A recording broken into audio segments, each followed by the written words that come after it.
자, 제2부의 제목은 로고테라피의 기본 개념입니다.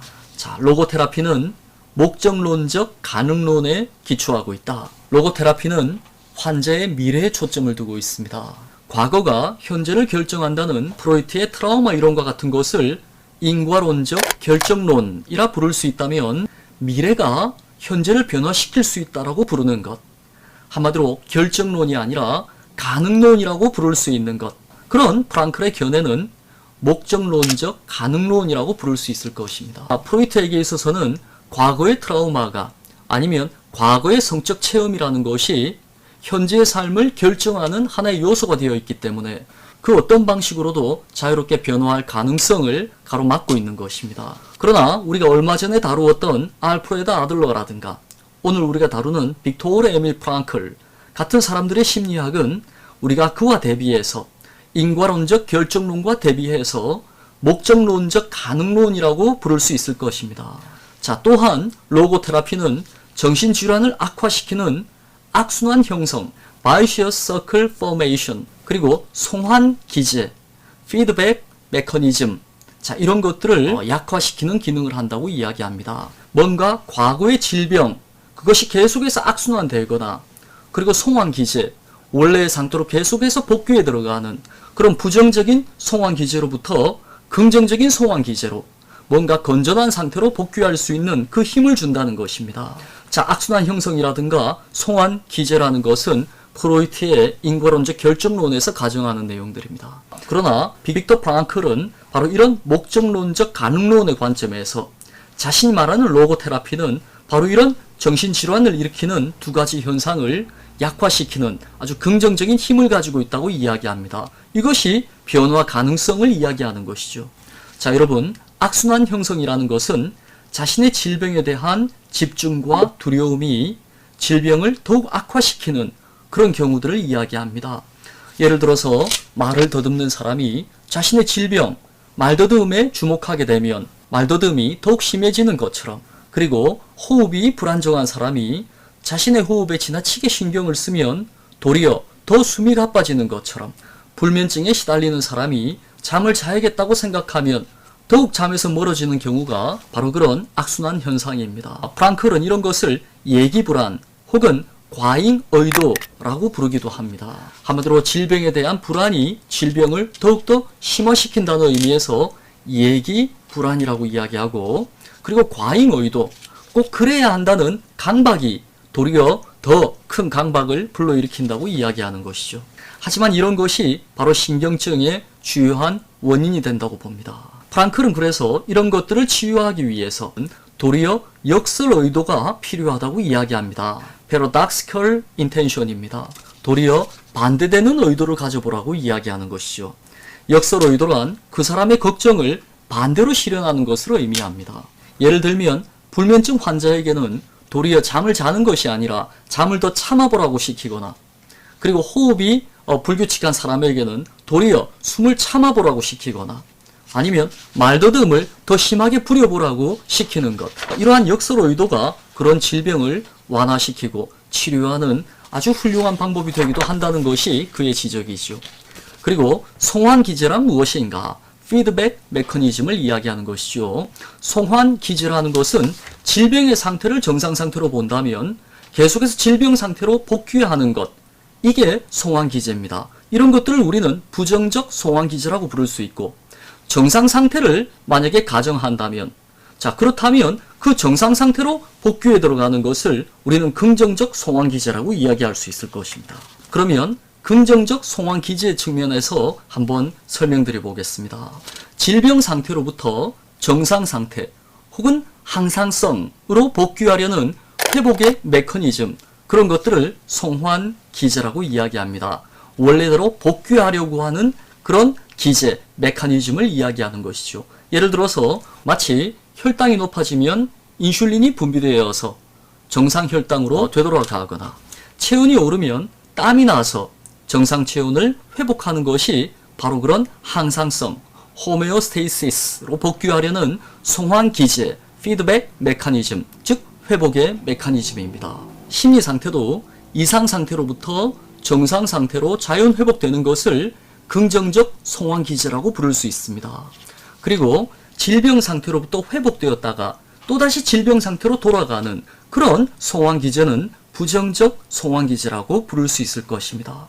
한마디로 로고테라피는 부정적인 송환기제를 약화시키고 긍정적 송환기제를 강화하는 그런 효과가 있다고 이야기하는 것이죠. 계속해서 과거로 돌아가지 않고 새로운 미래를 향해서 발전돼 나갈 수 있다는 가능성을 바로 이 송환기제라는 개념을 가지고 설명하는 것입니다. 로고테라피는 환자가 삶의 의미와 직접 대면하게 함으로써 현재 질병 상황을 이기는 환자의 능력, 그 생명의 능력을 고조시키는 치료법입니다. 앞서 언급했듯이 삶의 의미라는 것은 없는 것을 억지로 지어내는 그런 기만요법이나 환상요법이 아니라 있지만 희미하던 것을 분명하게 자각하게 함으로써 현재의 고통을 이겨내도록 도와주는 치료법입니다.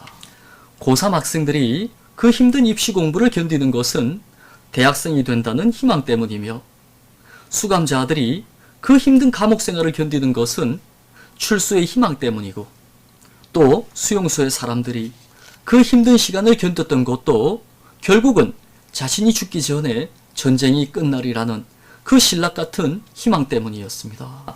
그렇다면 로고테라피라는 말의 의미는 무엇인가? 자, 여러분 잘 알고 계시듯이 로고스라는 것은 그리스어로 의미를 뜻합니다. 그리고 테라피는 치유법을 이야기하는 것이죠. 그러니까 의미를 심어줌으로써 그 질병을 치유하는 것, 한마디로 의미 치료라는 뜻으로 로고테라피는 쓰이고 있습니다.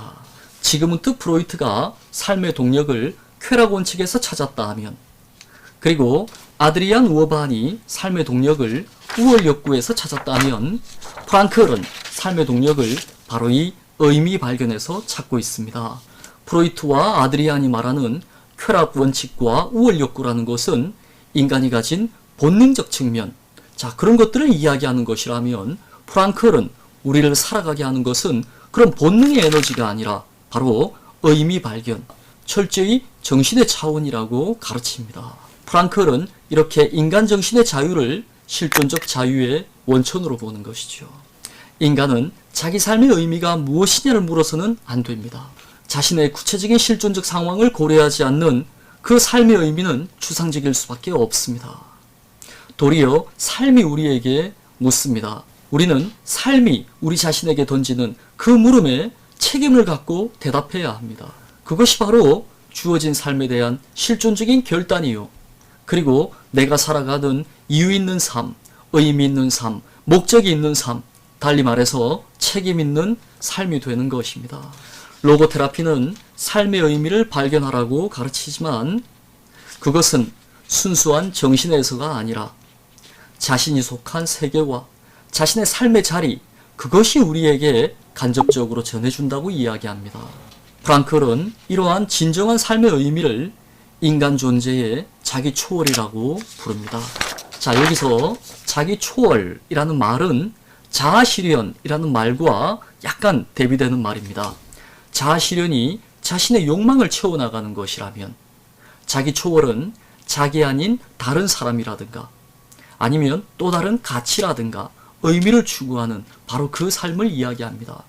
생존의 현장 안에서 그저 생존에 집착하는 것이 아니라 그것을 초월한 또 다른 가치와 의미를 추구하는 삶, 그것이 자기 초월입니다. 이를테면 타인에 대한 사랑이라든가 자신에 닥친 시련 같은 것들은 바로 자기 초월을 일으키는 아주 결정적인 순간들입니다. 자, 누군가를 사랑하게 된다면 더 이상 나는 나의 욕망이 아니라 그를 내 삶의 목적으로 삼을 것이며 또 내가 맞이한 시련이라는 것은 나에게 그런 의미를 일깨워주는 결정적인 실존적 사건이 되는 것입니다. 우리는 사랑 안에서 시련 안에서 자신의 존재의 이유를 강하게 발견하게 됩니다. 그리고 이러한 의미 있는 삶에서 비로소 진정한 자신이 실현된다고 말합니다. 자아 실현이라는 것은 철저히 자신의 욕망이 아니라 그러한 욕망을 초월하는 의미 있는 행위를 통해서 부수적으로 이루어진다는 것이죠. 결국 삶의 목적과 의미를 발견케 하는 로고테라피, 자, 그것은 자신의 단순한 생존 욕구를 넘어서게 하는 자기 초월의 요법입니다. 그러한 의미에서 자기 초월은 진정한 자아 실현의 길을 열어주는 자기 초월을 통한 자기 실현이라고도 이야기할 수 있을 것입니다. 이것이 바로 우리가 이야기하는 유한 속의 초월입니다. 우리는 자신의 욕구보다 숭고한 의미를 추구함으로써 자기 자신을 초월합니다. 세속에 살면서도 그저 세속적 가치에 매여 살아가는 것이 아니라 그것을 초월하는 숭고한 의미를 위해 살아가는 삶, 그것이야말로 유한 속의 초월이 가르치는 삶의 지혜일 것입니다.